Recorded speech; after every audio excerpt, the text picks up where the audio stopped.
Il y a celles et ceux qui pourraient s'interroger sur pourquoi est-il ce soir à la salle Jeanne d'Arc. Parce qu'il y a une liste déjà qui s'est réunie, constituée et réunie aujourd'hui, qui a beaucoup travaillé, et que vous êtes aussi des citoyennes et citoyens de Verdun, peut-être en recherche d'arguments pour faire voter pour cette liste conduite par Christelle et Robert, Étienne et Madame Renaud, pour que demain vous puissiez agir ensemble avec la population. Et puis, je retrouve, j'allais presque dire un complice. Nous avons eu quelques différends. Nous avons eu aussi quelques complicités.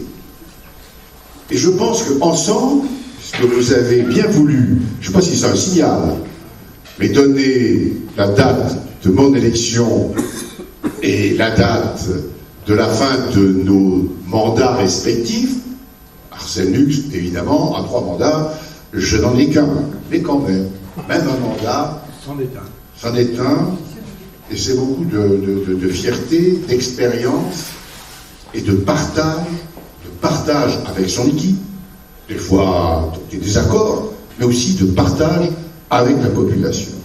Quand on est maire, les années peuvent passer, on vous appelle toujours monsieur le maire.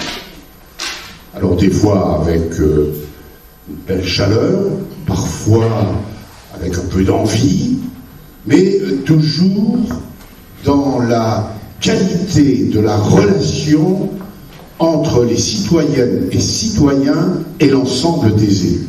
Donc oui, je suis venu pour, non pas vous saluer, mais vous soutenir.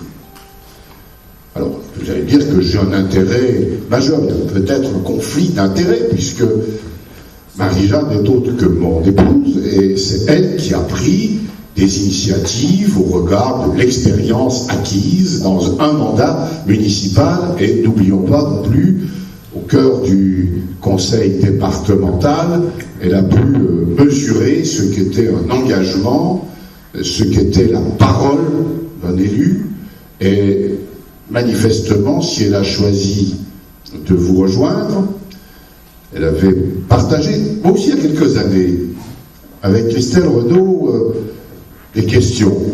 J'ai eu des réponses très simples, très pertinentes, et qui m'ont fait évoluer sur peut-être ce qu'avec un recul et de loin, je pouvais avoir comme idée. Avec Robert Vatten, je pense qu'on a en commun aussi une appétence particulière pour la ville de Verdun et ses habitants, pour le devenir de cette ville, pour la construction d'une cité où il devrait faire bon vivre, d'une cité où le lien social, le lien citoyen puisse prospérer, dans une cité qui a beaucoup besoin qu'on s'occupe d'elle. Bon, non pas parce qu'on ne s'en est pas occupé avant, mais parce que chaque jour qui passe dans une cité impose de nouvelles mesures, une nouvelle analyse. On perd de la population. Ça veut dire que l'ensemble des services publics peuvent en souffrir. La qualité même du service rendu à la population. Quand on gagne de la population, on a des défis à relever, on a des réponses à amener. Et ce n'est pas parce qu'on en perd qu'on se dit dans 10 ans on en aura plus, c'est chaque jour qu'il faut travailler.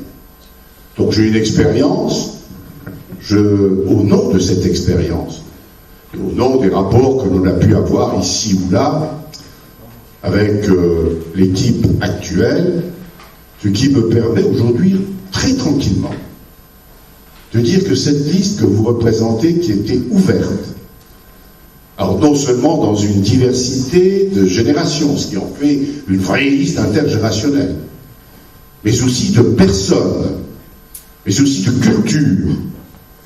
Vous n'avez pas, c'est-à-dire reculé devant le fait de dire, bah oui, il y a des gens qui ont une autre étiquette, un engagement politique, que personne ne renie, ni vous, ni elle. Mais ensemble, on peut travailler. Et si vous le permettez, j'ai l'exemple, comme maire de Verdun, à un moment donné, d'avoir donné des responsabilités à quelqu'un qui était parmi vous, qui était un grand militant. Lucien Lamain, je me permets de le citer, parce que j'ai eu avec lui non seulement des rapports de totale confiance, mais des rapports avec un élu responsable et avec qui, tous les 15 jours au minimum, eh bien, j'avais droit à une note et à des perspectives et à des résultats. Donc, on peut avoir des opinions, cultures, un âge différent et pouvoir travailler. Peut-être un mot qu'il faut utiliser, le respect. C'est-à-dire écouter, parler, dialoguer, prendre ensemble des décisions et les appliquer, et informer surtout. On n'informe pas quand la décision est prise, mais on informe une population préalablement à prendre parfois des décisions. Il y a le quotidien, il y a l'urgence, il y a aussi la légitimité qui s'attache à l'ensemble des élus et aux maires en particulier pour prendre ces décisions. Et je me souviens que lorsque je siégeais dans l'opposition, Arsène Lux, à chaque fois que j'intervenais, souvent, je disais « je respecte la légitimité du maire ». Voilà. Et je crois qu'aujourd'hui, c'est un vrai enjeu dans notre société. La République démocratique, représentative par l'ensemble de ses élus, elle passe par là. Elle passe par le respect mutuel. Pas tout à fait le cas en ce moment. Alors, j'avoue, je craignais. Parce que hier, on m'en avait parlé à Paris, hier après-midi. J'avais dit, non, c'est pas possible. Et puis, à partir de 14h, cet après-midi, on a bien vu que la pression montait. Je me suis dit, alors ne m'en venez pas, mais tiens, il y a peut-être des analyses de derniers sondages non publiables, donc non publiés, mais qui peuvent permettre de dire on va essayer un coup. Je pense que dans la situation aujourd'hui, la situation sanitaire dans laquelle est notre pays, il y a des mesures à prendre, le gouvernement est à même de les prendre, les maires, pour leur responsabilité, de les diffuser, et nous devons tous ensemble relever ce défi de la santé pour tous. Et on s'apercevra peut-être que pour certains hôpitaux, le nombre de lits manque bien. Mais on n'est pas là pour parler des lits, c'est à la liste et à chacune et à chacun d'entre vous de venir nous exposer.